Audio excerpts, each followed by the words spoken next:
Alors l'idée principale du projet CERECAR, c'est d'améliorer les connaissances scientifiques qui permettent la conservation des cétacés de l'océan Indien.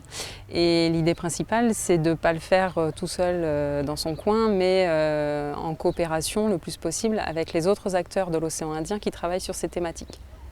Donc le projet CERECAR est un projet assez ambitieux qu'on a dû découper en phases. Actuellement, on est dans la phase 1 du projet, de janvier à novembre 2015.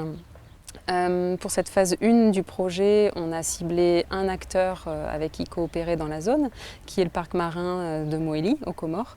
On a ciblé une espèce de cétacé, on est donc parti sur les grands dauphins communs, Tursiops truncatus, et on a ciblé un protocole d'étude.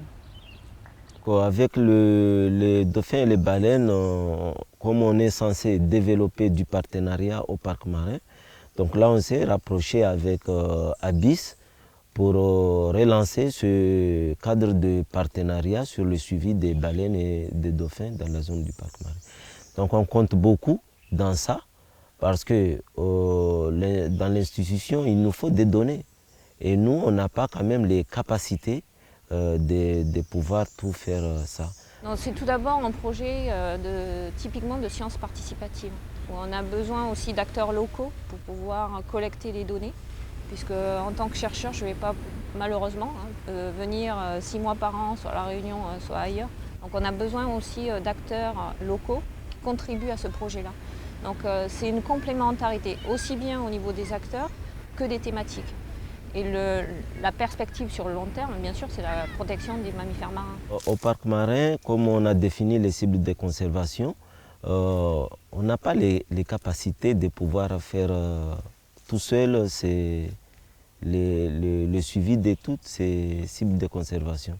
Et on espère, à travers ce partenariat, comme on le fait avec Kelonia, d'avoir aussi l'adhésion des universitaires.